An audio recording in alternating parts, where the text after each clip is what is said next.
And here we are back. Today, if you couldn't tell, we're going to be talking about Falcon and the Winter Soldier. Spoiler warning, all the spoilers. If you have not seen the entirety of the show and you want to see it without finding anything out about what you haven't heard, don't watch this until you finish the show. Then come back and watch it. Trust me, it's going to be a lot of fun. We will be talking I think the best thing about Falcon and Winter Soldier is throughout the movies, throughout this whole franchise, they've been sort of minor characters, and this show really allowed us to get to know them better and appreciate them more. And it makes me more excited for the other shows like Hawkeye's show and Loki's show, which Loki was already pretty highly appreciated, but like Hawkeye gets a lot of crap.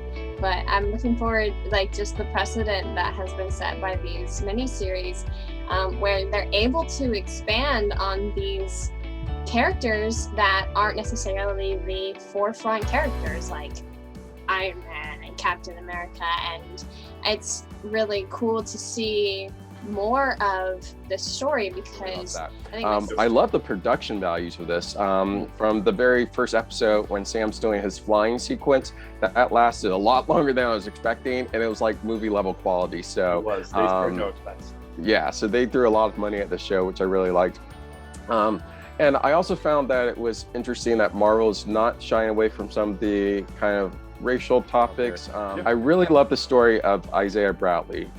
If you guys don't know, that story comes from the comics where they were experimenting on black men with the super soldier serum, and I loved how they brought that to life in this. That was one of my favorite parts of the show. I think it was one of the things that they did well. Kind of just talking about the racial things. If you guys don't know, quick education period, that whole storyline is based on what happened in real life and the Tuskegee experiment. Don't get me wrong, the action was beautiful. All that was great. But I don't know, the story was weird for me. Like, I didn't really understand the whole Flag Smashers, like what their whole trying to do. Like, they wanted to go back to what it was before, but why? That didn't really get me. I will say to that, if you notice, as we talked about everything we loved about this show, we never brought up the actual plot of the show, like the main plot, because it was kind of stale. Like, Harley, like, she was literally the same character she played in Solo.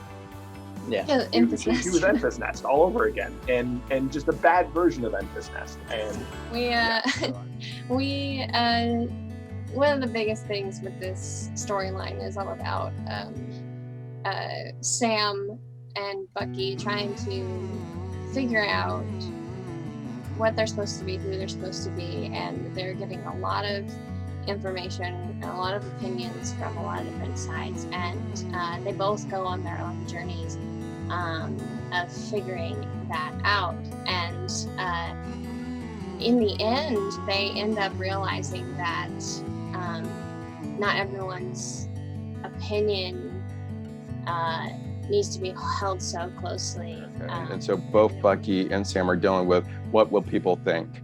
And I think sometimes in real life, we're worried to step out and to do greater things because we're worried about what people around us would think, what will our family think, what would happen if I step out and fail or lose or something.